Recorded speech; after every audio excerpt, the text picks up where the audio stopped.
And welcome to My Favorite Murder, the Minisode, where we read you your stories. This one's a special edition. Yeah, this one is themed out. We were getting a lot of emails that had this theme. So Molly and Alison started collecting them. And it's basically the or so we thought stories. I fucking love this. I could just do this for the rest of It's so great. infinity. Yeah, Yes. This is so good. You want to go first? What better way to tell a story? Totally. Here's a classic version. Okay. I won't read you the subject line. It says, "Hi, Karen and Georgia. I love your show, and thank you for helping me know that my obsession with murder stories is not weird, and I am not a freak." Yeah. Isn't it weird 10 years later that people thought that? Mm-hmm. It's just like, no. No, we're the normies. Yeah. It says, "My mom was engaged to a man that has two daughters that I went to high school with.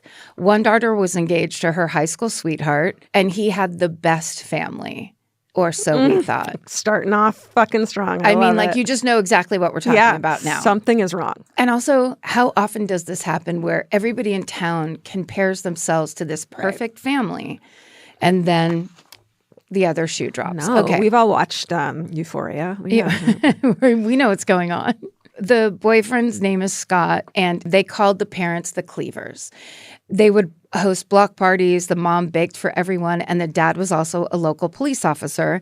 They had a family friend, Lisa, that was also the ex-wife of a fellow police officer, and a personal trainer that helped rehabilitate Tom when he was hurt during a big police chase. Got it. My mom mentioned a big family jet ski day where Lisa wore a thong, and she thought it was odd, I think the mom, she thought it was odd that Tom and Lisa shared a jet ski. A thong right off the bat is like red flag. No, I mean, it's fine. It's fine. It's fine. But a family holiday? At a family holiday when you are not family. But you're not family, and you're also not young enough where it's like, hey, guess what? High school, college, early 20s, maybe depending on what's going on. But when you are like another mom and you've got a thong on, you're basically saying, I'm going to express something through my bathing suit. Right. And there are kids around. I'm going to send a message that's actually kind of a private message. I should actually be sending it on AOL These Messenger. should be private. But I'm not. But I'm going to thong it up. Oh, my God. Okay. Which is also these days very common. And also, I was raised Catholic, so everything seems inappropriate to me. Totally. Okay. So the husband started working late on Tuesdays, and the mom hired a private investigator that took pictures of the dad and Lisa at a motel out of town. On their wedding anniversary, the mom was seen at Costco and then never seen again. No. The husband led a search party. The mother was on the news as a missing person. The mother was found 3 days later, bound with duct tape in her trunk. And her throat was slit. Oh, man. Our family friend found her. He was in another precinct, and her car had been parked out of jurisdiction. People went looking for her murderer, and then 3 days later, the husband went missing. What? We thought whoever took the mom must have taken the dad. He was found later that day on the top of a mountain with a self-inflicted gunshot wound through the back of his head. There was a huge double funeral with a ton of police to honor their fallen partner, and they were buried together with caskets on top of each other. It all started to come out about the pictures in the affair, and someone saw them arguing in the forest that day. The mom had leaves and dirt in her hair and clothes. When all of this came out, the son was so mad that he had the dad dug up and moved all the way across the cemetery. Holy shit. And then it says, stay sexy. It says, stay sexy and don't marry a cop, Brandy. Wow. That is not what I thought was going to happen. I mean, or so we thought. That was like, it's not just a standard, standard affair, which is bad. Right. Bad in a small town when everybody knows each other. It's but just everything falls apart. So bad. All right, let's change the tempo a little bit. My first one's called My Mom, the Pool Locker Room Hero. Ladies, what can I say other than you bring seemingly endless joy, laughter, and wisdom to me weekly, and in this economy, that's really all I could ever hope for. In this economy? Thank you, and I will soak up every word from you 2 stars for as long as you choose to fight this good fight. My mom, among many other accolades, was also a hero at her local swimming pool back in, let's call it the 1960s. What do you think her mom would say about that? Maybe it was the 90s or something, right? Back then, my teenage mom earned money that would eventually send her to college by babysitting and lifeguarding at her hometown pool in Akron, Ohio. One fateful chilly winter day, my mom was wrapping up a shift at the pool indoor and was hanging around socializing with the next staff member on duty. It had been a quiet day at the pool, and it was turning into evening, and my mom needed to get showered and changed to head home for her next job, likely babysitting a neighborhood kid. My mom headed into the empty locker room, got undressed, and started to shower. Just then, she heard footsteps enter the locker room and the door close. Seeing how she knew everyone who was at the pool that day, and likely most people that swam at the pool, she called out to say, "Hey, who's out there?" When she didn't get a response, she called out again, but no reply. She got a creepy feeling, so she turned the shower off, grabbed her towel, and peeked around the corner to see a kid slipping through the door, exiting the locker room in a hurry. Well, this kid picked the wrong day to try and get a peek at my mom in the shower. She wasn't having it and decided today was the day this kid was learning a lesson. Without pause, she ran after the kid, only wearing her towel and no shoes, chasing them down the hallway of the building where they were running towards the exit.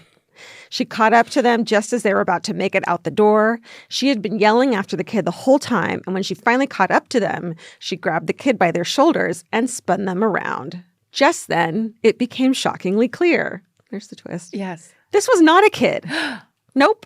Instead, it was a very short adult man who had just been caught trying to peep on my mom in the shower. Instead of just letting this person go, which would be reasonable given the shock and awe, my mom marched the man into the pool to report him to the staff and eventually the police.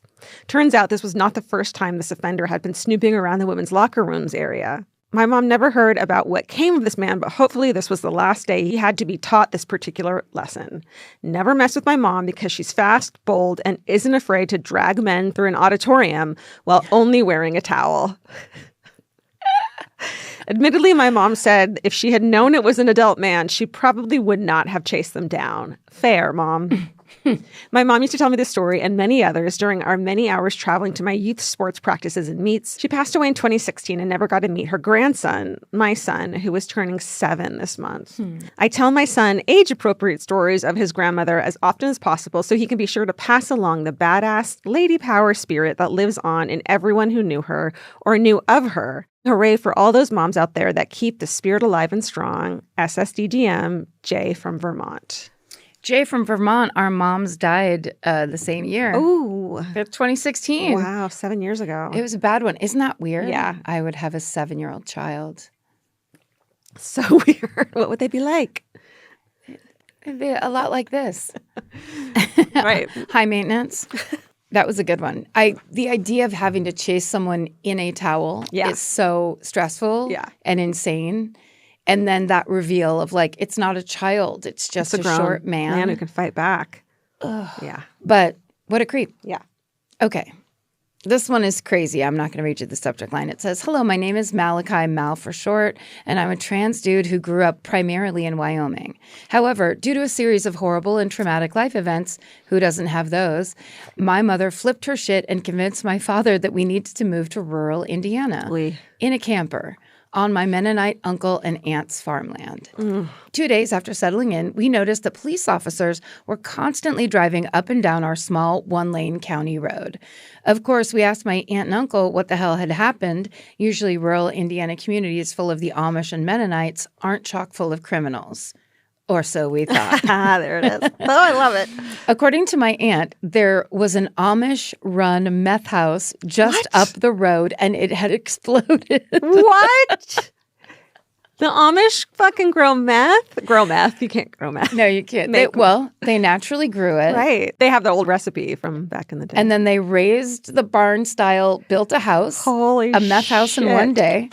I mean, just the weirdest combination of ethoses and aesthetics. Totally. A few days prior to us moving onto my family's property, police had arrived to a destroyed meth lab and one survivor. All of the victims and the survivor were Amish, at least supposedly. We were later told by members of the community that the other 2 victims, the brother and the wife of the survivor, were dead before the explosion even occurred. Oh, because like chemicals and shit? Whether this was because of a meth-induced rage or because of familial issues, we never found out. In about 6 months, we moved back to Wyoming. Yeah, you did. Shockingly, not because of the exploded Amish meth house. After that, I finished the rest of my high school life in Wyoming, which is a relatively boring state. SSDGM, Mal. Wow. Perfect. Perfect. Just thinking that you're going to like get away and like start a new life, and just immediately a meth house that's run by the Amish blows up. I didn't know they did that. I need more stories of this, everyone. I feel like this is like we owe a serious apology to the Amish and Mennonite community because we have encroached. They're not listening. They're never going to listen. Shit! Can someone please run down the road? I apologize. Run down the road and let them know that this is our fault. Hot twist, you fall in love with an Amish man and you become Amish, you move and you're off TikTok forever. We're going to reverse witness this thing and we're going to raise a barn about it. Okay. Or so we thought. Uncle story. Yes. Hello, this is also about drugs. I shouldn't have told you that. Oh, well. Hello, MFM cast, crew, and funny extras. Nope. And furry extras.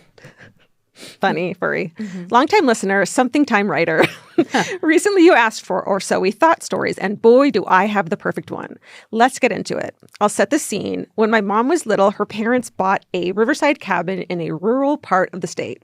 Think 70s charm, a hammock above a poison ivy patch, and a small living space we somehow managed to cram 10 to 15 people into. Fun. They visited every summer, a tradition that has continued and expanded to all of the children, grandchildren, and cousins on my mom's side. Love it. Fun. I bet there's no air conditioning either. No. And pretty cold in the winter. Yeah. But you're right there by that river. Yeah. I bet there's a lot of fucking MGD being passed around. Anyway, after my grandparents passed away, my uncle moved into the cabin with no one but his dog to keep him company. Sounds amazing. Mm-hmm. In the 10 years he lived there before he died, he filled the cabin and a garage he built with piles and piles of stuff. He also suggested he hid treasure across the property, but never said where. My mom, my aunt, and her husband all went to the cabin in the days after his passing to look for a will and sort through all his stuff. They found some sentimental things like old photos and toys, and about 20 guns. Oh. My aunt's husband eventually came across a small rug placed suspiciously over a human-sized hatch in the door. Obviously, this is where my uncle's monetary treasure was hidden. Or so they thought. This basement contained rows and rows of marijuana plants. Oh. No one in my family smokes or was brave enough to admit it, but with some help from the internet, we guessed it was about $10,000 worth of weed. Turns out my quiet private uncle was the local drug dealer. Yes, that's right. That's what we're looking for. Or so we thought. Or so we thought. I love it. What did they do with all this weed, you ask? The only reasonable thing they could think of. They, burned it all.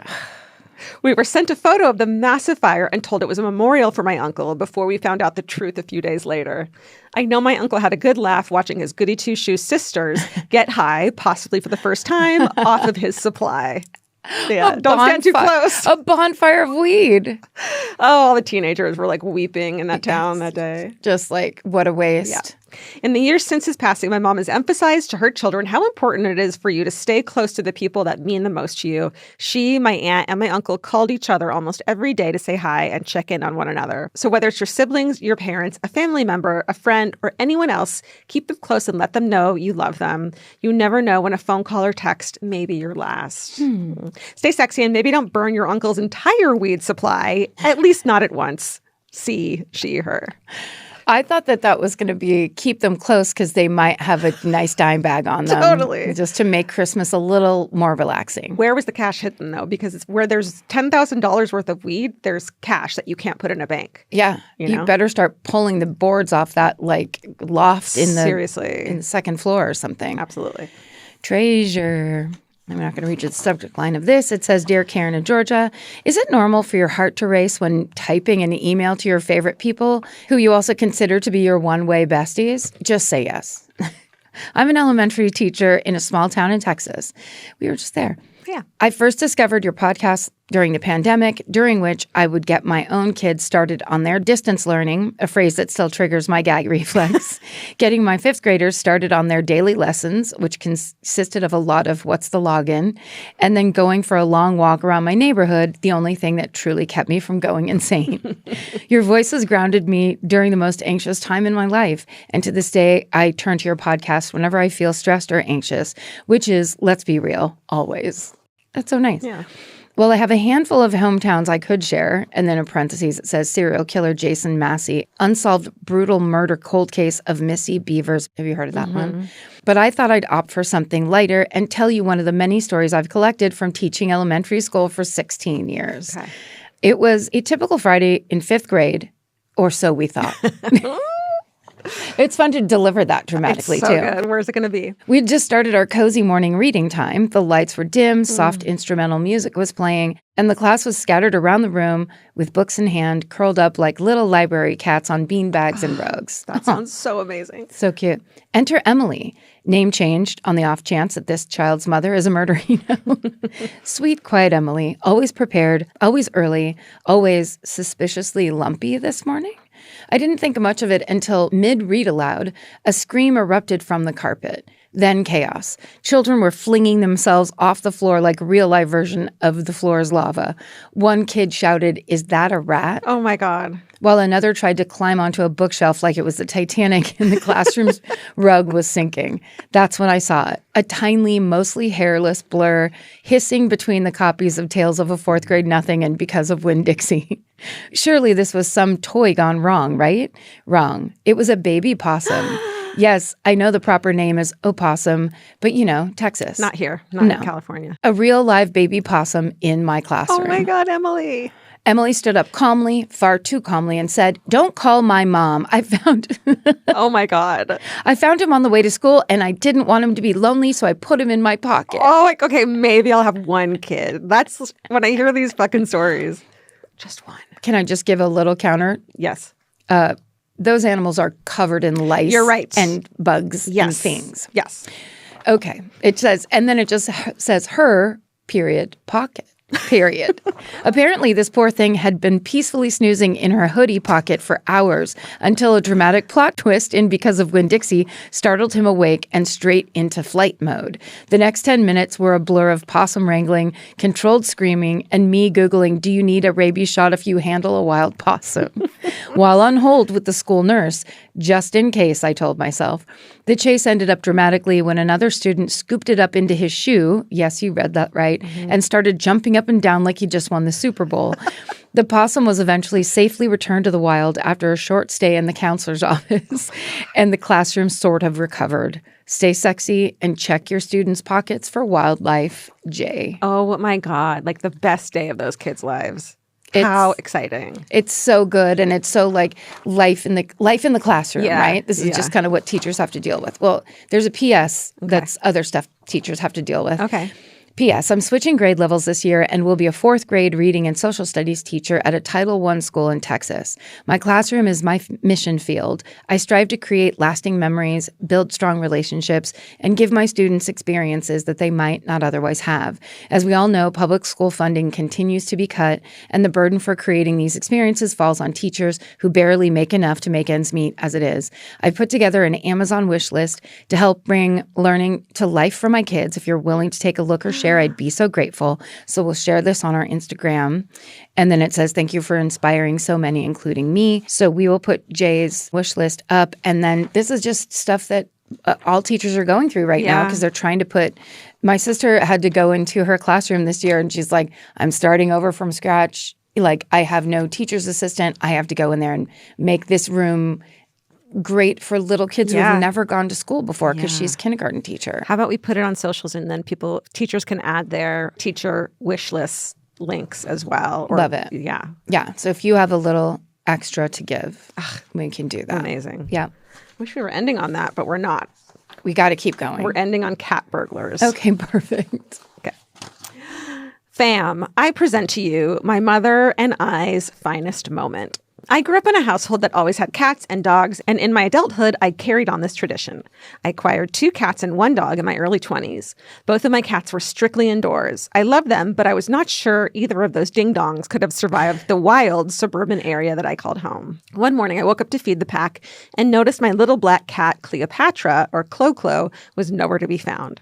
I panicked, took the day off work, and canvassed the neighborhood, shaking a bag of treats, yelling, "Clo, Clo, Clo, Clo." Why not Clee Clee? You know that fake pet names don't ever make any fucking sense. That's true. That's just what it turned into. Yeah.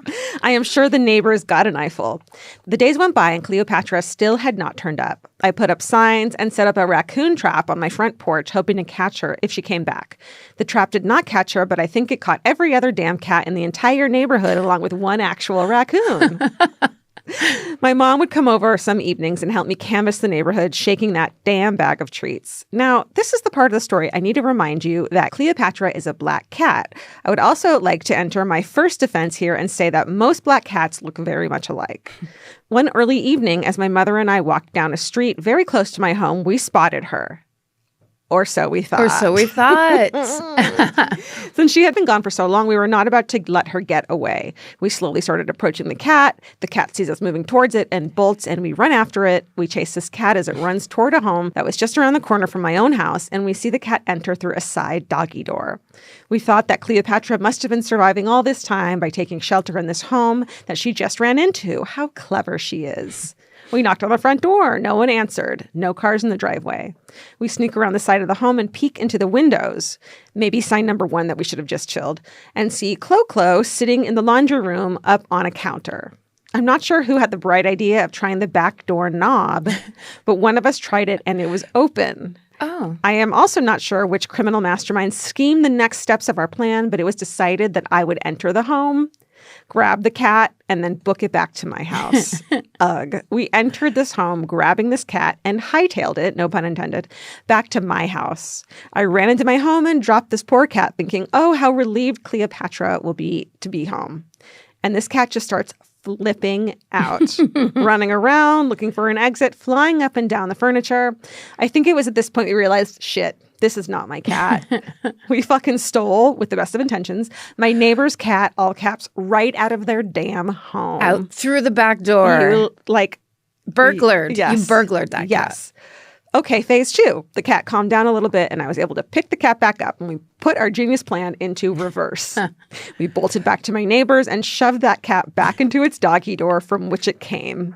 Good news. Cleopatra returned from her outing 16 days after she left. Better news. Cats can't talk, or else my mother and I may be serving hard time. Stay sexy and lock your fucking doors, or your crazy neighbor and her mom may steal your cat and then return it. E. Thank God they didn't have to break back in and put the cat in like that. Like, it's just through that cat door. Like, the person came home and just had no fucking clue that someone was in their house.